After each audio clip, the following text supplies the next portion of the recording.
বিসমিল্লাহির রহমানির রহিম।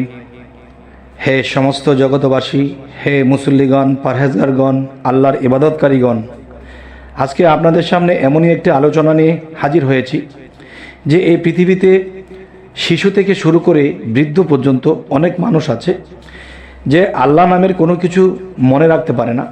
ইবাদত করতে গেলে সূরা বলে যায়, ইবাদত করতে গেলে আল্লাহর কিছু আমল সেটি ভুলে যায়, এবং কোরআনের হাফিজি যারা পড়তেছে তারা পড়তে গেলে আয়াত মনে রাখতে পারে না এবং তাদের মুখস্থ হয় না। এরকম ফ্যাসাদে অনেক মানুষ ঘুরতেছে, অনেক মানুষ কষ্ট পাইতেছে যে আল্লাহ কি আমাদেরকে পছন্দ করে না, আল্লাহর কোনো আয়াত, আল্লাহর কোনো জিনিস আমরা মুখস্থ রাখতে পারি না। এই কি হাল অবস্থা! তখন হে সমস্ত জগতবাসী, আল্লাহ কিন্তু সকল বিষয়ে আমাদেরকে সাহায্য সহযোগিতা দিয়ে রেখেছে, কিন্তু এই সাহায্য সহযোগিতা আমরা নিচ্ছি না। যেমন আমি প্রথমত বলবো, হযরত মুহাম্মদ সাল্লাল্লাহু আলাইহি ওয়াসাল্লাম তিনি যখন হেরা পর্বতের গুহায় জিবরাইল আলাইহিস সালাম এসে যখন বুকে চাপা দিয়েছিলেন আর বলেছিলেন রব্বি জিদনি ইলমা, যে রব্বি জিদনি ইলমা, এর মাধ্যমে কি বলা হয়েছে?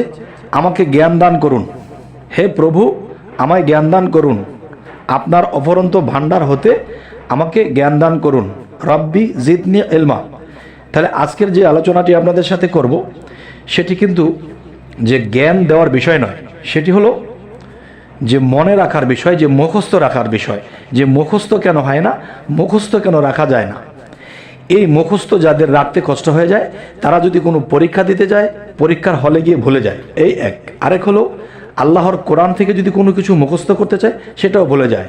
বিশেষ করে যারা বাবা মা আশা করে যে আমার ছেলেকে হাফেজ বানাবো, কোরআনটাকে মুখস্থ করবে, এখানে দিলেও ছেলেপেলেরা অনেকেই টিকে না, মুখস্থ করতে পারে না। তারা মারধর খেয়ে কেউ পালিয়ে যায়, কেউ মারধর খেয়ে বাড়িতে চলে আসে, শেষে গিয়ে স্কুলে ভর্তি হয়, এরকম হয়। তাহলে আমি বলবো কি, যে অবশ্যই আল্লাহ কোরআন পাকে এমন কিছু জিনিস রেখেছে, এমন কিছু আয়াত রেখেছে যা আমরা পাঠ করলে আমাদের সেই স্মরণ শক্তি এবং মুখস্থ করার শক্তি আল্লাহর তরফ থেকে দেবে।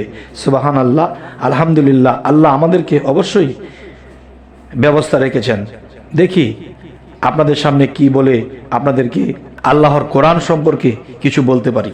সেই সূরাটি হলো সূরা মুদাসসির। সূরা মুদাসসির যদি আমরা একটি নিয়ম করে পাঠ করি তাহলে ইনশাল্লাহ আমাদের স্মরণ শক্তি আল্লাহ বাড়িয়ে দেবেন। আচ্ছা, তবে একটি কথা স্মরণ রাখতে হবে যে আমরা যখন সূরা মুদাসসির পাঠ করব, আর সেই সূরা মুদাসসির পাঠ করার পরে যে কাজটি করতে হবে, আমাদের প্রত্যহ দোয়া করিতে হবে যে হে আল্লাহ, আমাদের স্মরণ শক্তি বাড়িয়ে দিন যাতে করে এই কোরআনের আয়াত মনে রাখতে পারি, এবং আপনার যে আমল টাইম টু টাইম করার নিয়ত করেছি সেই টাইম টু টাইম যেন করতে পারি, এবং করার সময় যেন ভুলে না যাই। তো এই বলে চোখের পানির সাথে মোনাজাত করতে হবে। আর এই মোনাজাতটি করলে আল্লাহ খুশি হয়। দেখো, আমার আয়াত পাঠ করেছে, এতেই তারা ক্ষান্ত হয়নি, তারা আবার আমার কাছে চোখের পানির সাথে দোয়া করতেছে যে আমি তাদেরকে যেন স্মরণ শক্তি দেই, তারা টাইম টু টাইম যেন পাঠ করতে পারে এবং টাইম টু টাইম যেন তারা আমার ইবাদত করতে পারে।